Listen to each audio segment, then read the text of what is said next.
Bonjour et bienvenue. Aujourd'hui, on s'attaque à un sujet qui est, on peut le dire, absolument vital pour la survie de nos colonies d'abeilles, la gestion du varroa. Qu'on débute ou qu'on ait des années d'expérience, c'est un combat de tous les jours. Le voici, l'ennemi public numéro 1 de l'abeille. Le Varroa destructor est aujourd'hui considéré comme la plus grande menace pour la santé des abeilles. Il est responsable de pertes colossales de colonies partout dans le monde. C'est un parasite à double détente. Non seulement il affaiblit les abeilles en se nourrissant, mais en plus il leur transmet des virus qui peuvent être foudroyants. Ce qu'il faut bien comprendre avec cette citation, c'est à quel point la menace est inévitable. La question, ce n'est pas de savoir si une colonie sera infestée, mais bien quand. Autrement dit, ne rien faire, ce n'est tout simplement pas une option. Bon, alors pour combattre efficacement cet adversaire, la première chose à faire, c'est de bien le connaître. Apprenons à l'identifier et à comprendre comment il fonctionne. On l'appelle souvent le vampire de la ruche, et l'image est assez juste.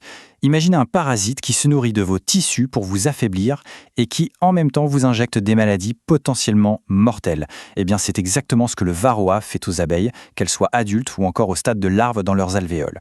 Mais le vrai problème, le truc qui change tout, c'est sa vitesse de reproduction. C'est exponentiel. Dans une colonie où il y a du couvain, la population de varroa double à peu près tous les mois. Pour vous donner une idée, si on a une poignée de varroa au printemps, on peut se retrouver avec des milliers à la fin de l'été, une véritable armée qui va submerger la colonie. Face à une menace qui grandit si vite, il faut absolument changer de tactique. On doit passer d'une approche réactive, où l'on se contente de réagir aux dégâts, à une approche proactive, où l'on anticipe le problème avant qu'il ne devienne critique. Pendant longtemps, la méthode, c'était d'utiliser le même produit chimique encore et encore. Le résultat ? On l'a vu partout, les varrois ont fini par développer des résistances et des traitements sont devenus de moins en moins efficaces. L'approche intégrée, ou IPM, c'est tout le contraire. C'est une stratégie bien plus intelligente et durable qui combine plusieurs outils. Alors, qu'est-ce que c'est concrètement la lutte intégrée ? Eh bien, aujourd'hui, c'est la référence pour bien gérer le varroa. Ça repose sur 3 piliers tout simples. D'abord, on surveille pour savoir où on en est.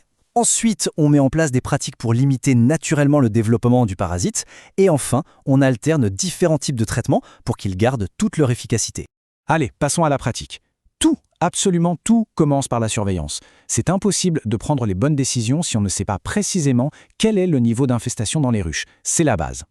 Alors comment on fait ce comptage ? Une méthode très populaire, parce qu'elle ne tue pas les abeilles, c'est le test sucre-glace. Le principe est assez simple.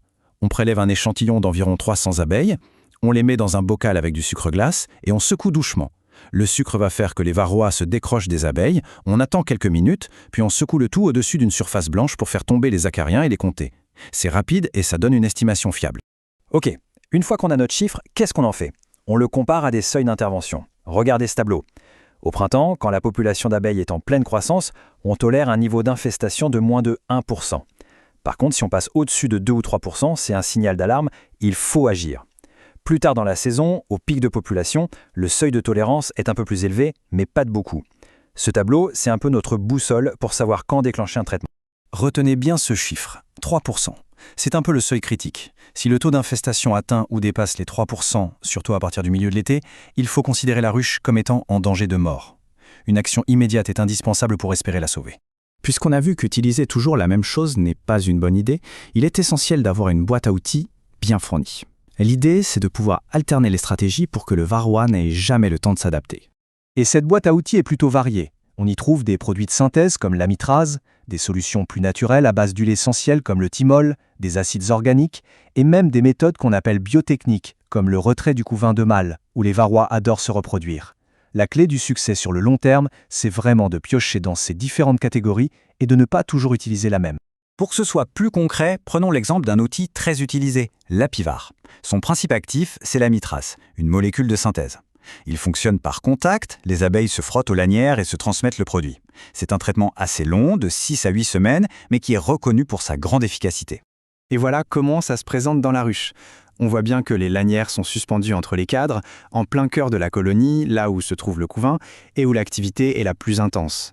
C'est cet emplacement stratégique qui garantit que toutes les abeilles seront exposées aux produits.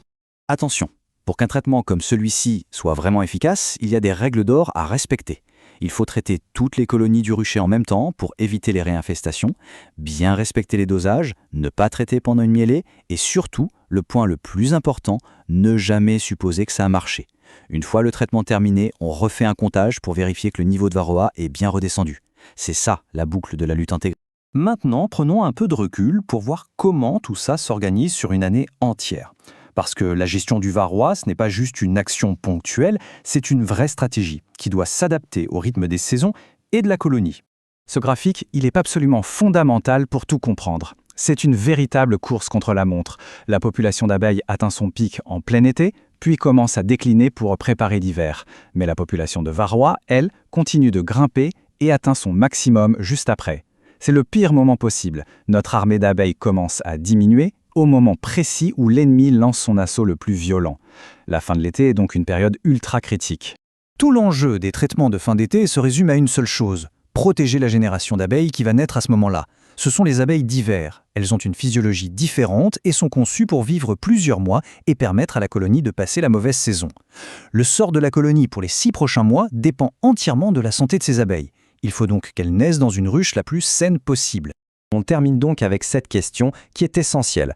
La gestion du varroa, ça ne s'improvise pas. Ça demande de l'anticipation, avoir un plan clair, savoir quand on va surveiller, quels outils on va utiliser en fonction des résultats. C'est la meilleure assurance vie qu'on puisse donner à ces colonies. La préparation, c'est vraiment la clé du succès.